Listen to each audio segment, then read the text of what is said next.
Are you seeking a life partner? If you are, then you're definitely going to want to watch this video. Now, what I'm about to share is personal from my own life experience. And in fact, I want you to know that I'm in what I believe is a juicy, delicious, healthy, happy relationship. In fact, here's a picture of my sweetheart just for everybody to see.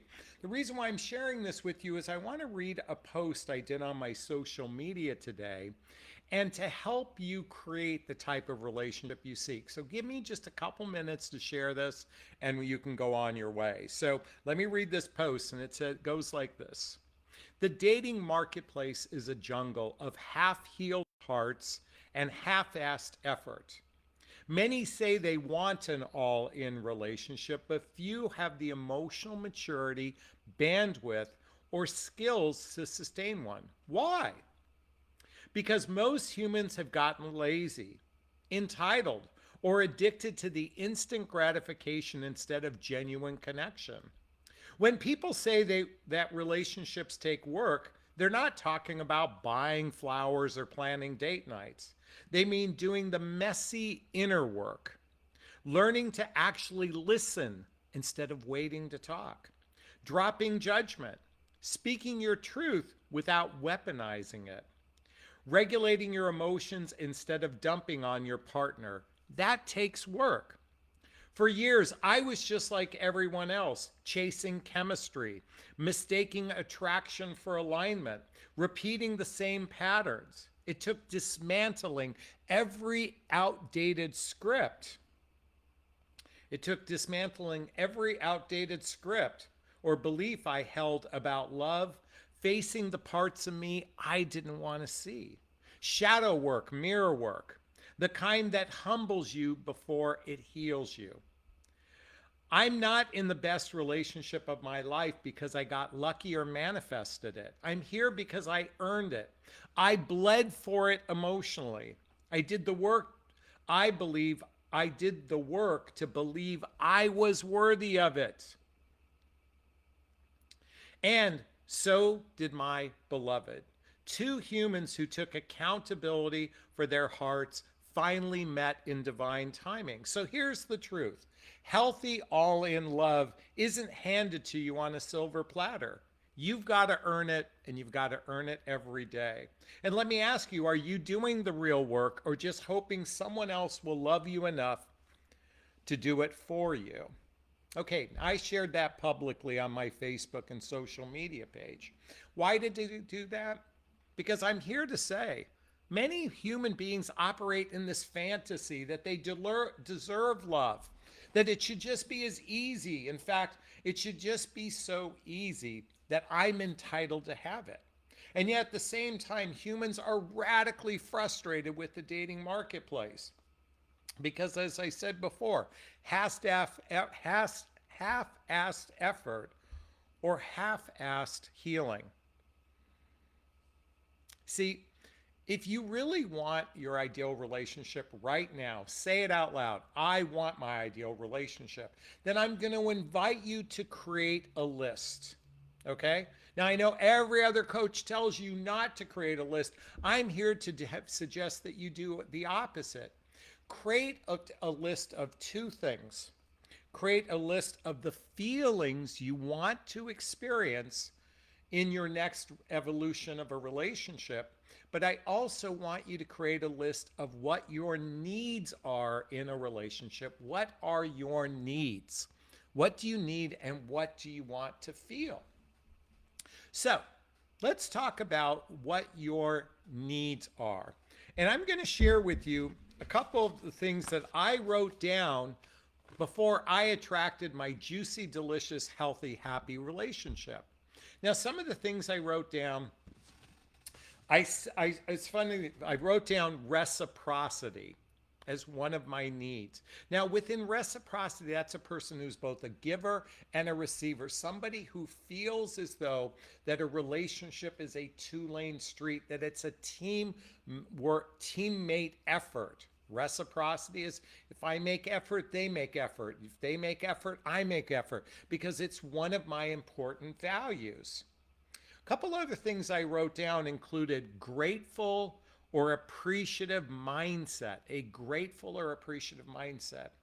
You know, sadly, I witness so many human beings that are bitter, they're jaded, they have a negative mindset, they have a victim mindset.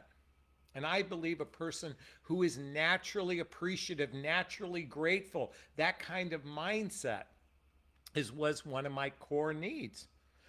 Another need of mine is somebody who has an agreeable nature, an agreeable nature. Oh, I got to tell you something. I've dated women with such disagreeable natures. I've spoken to clients of mine that are with men who have such disagreeable natures. I think that was high on my list. Certainly sexual passion was high on my list. I'm sure it's high on the list of many of yours. I know for those of us in midlife, and I always say midlife is after baby making years and before retirement. But you know what? Our sex life isn't dead if you're in your 40s, 50s, or even 60s. So certainly that was one of my needs. I wanted someone who had a fairly high libido. Didn't have to be a totally high libido, but just enough of a libido where it isn't dead. Now, one of the things I put on my needs is someone who has a connection to their higher self, source. I wrote down source, divinity, someone who is connected from a spiritual perspective to something that's greater than them. Now, for some of you, that is religion is your connection to something higher than yourself. But I wrote down this is one of my important needs. I recognize that in my past relationships, not everyone has a connection to something greater than themselves. And so for me, this was an important part of my list. And the only reason why I'm sharing my list, and this is going to take me a few minutes to do because you may want to write this down for yourself. You might be going, oh my gosh, Jonathon, I wished, thank you for putting this together. I'm going to share with you, many of you have a list that's the top 13 things on a dating app: the height, the hair, the body type, what they do for a living, where do they live, do they smoke, do they drink, all of those first things in a dating app. I'm inviting you to go below the surface.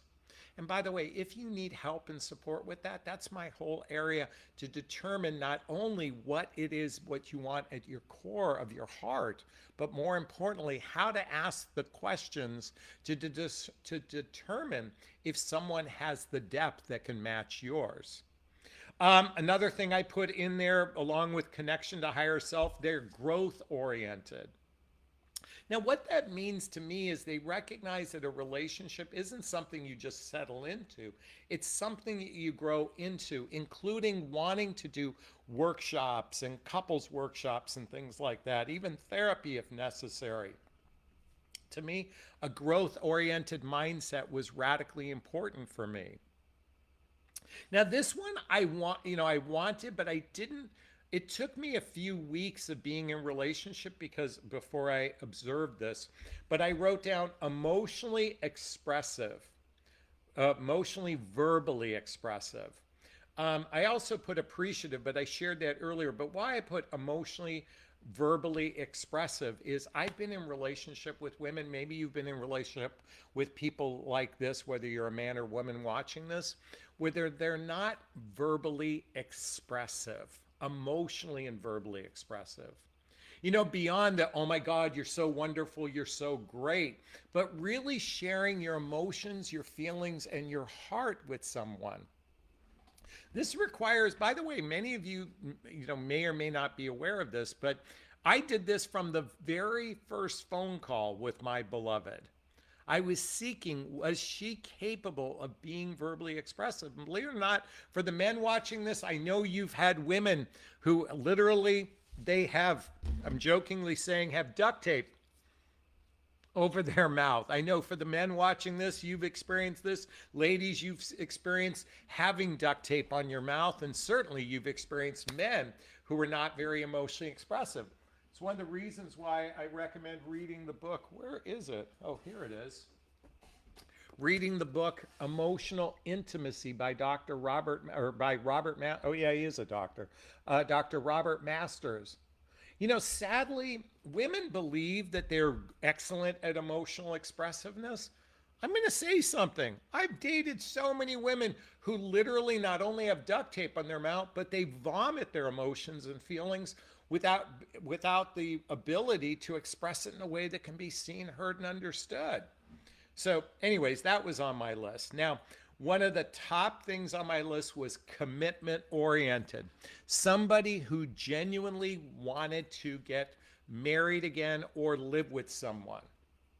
I got that box checked off from the very first phone call, and I followed up with every conversation thereafter to reinforce that particular desire. Somebody who wasn't just saying, oh, let's just see where it goes. Oh, I'm not looking for anything serious.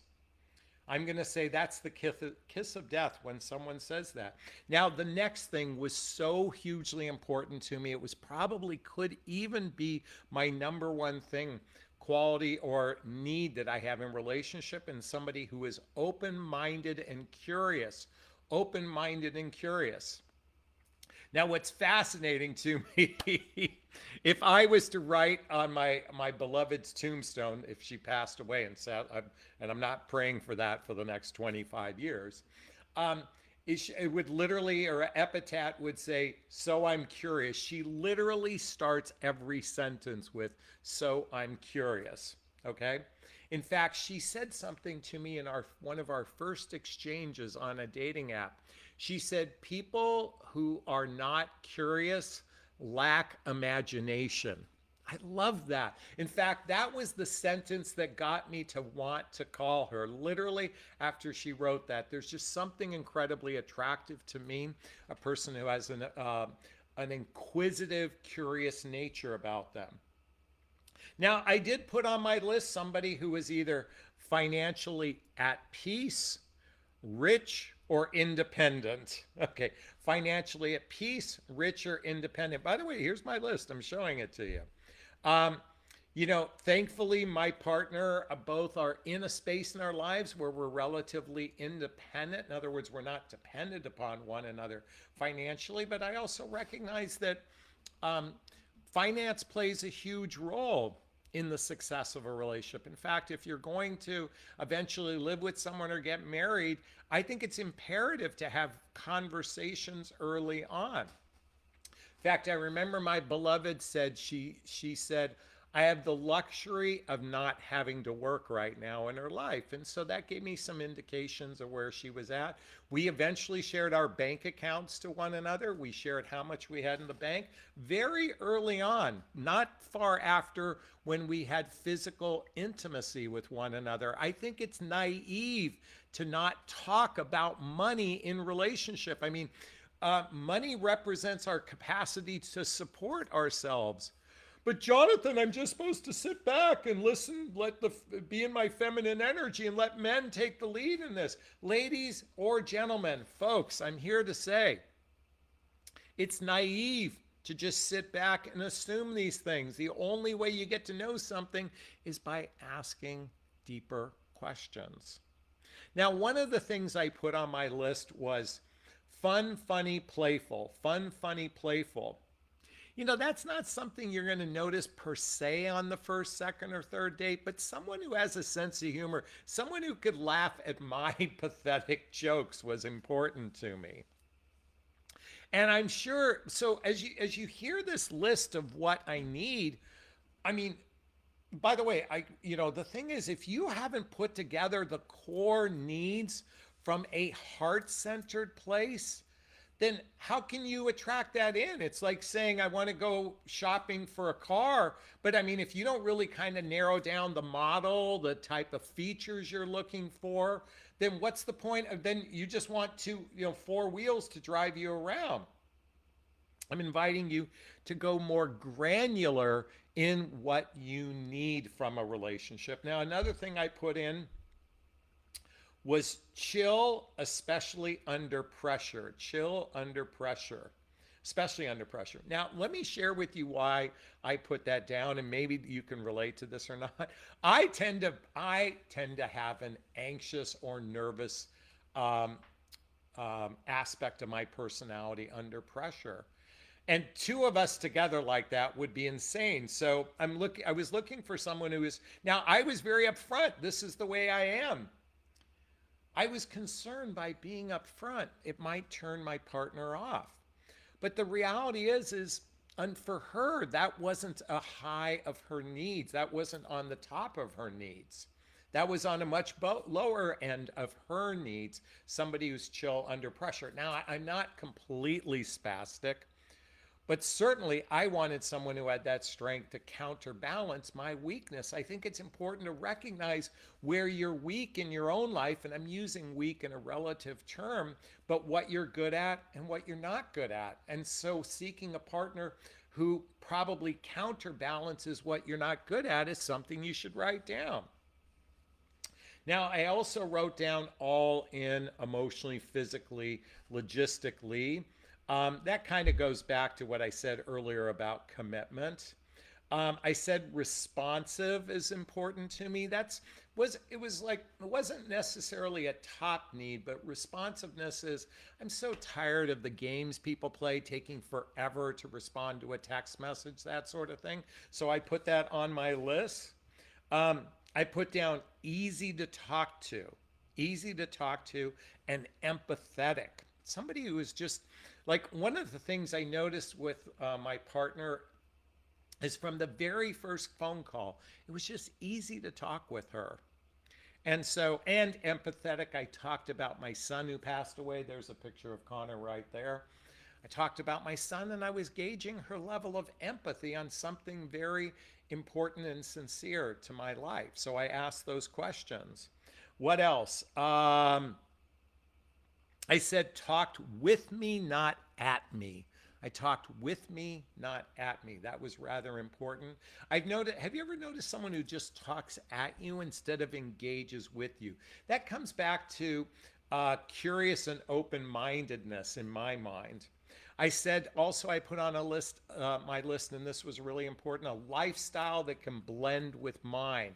Our lifestyles are blendable with one another. And while we live 15 miles away from each other, we're in the capacity to blend our lives because she has a flexible lifestyle and I have a flexible lifestyle, and I put that on the list. I also put on the list that we're politically and spiritually aligned. It's so much easier to have a relationship with someone who's politically and spiritually aligned with you.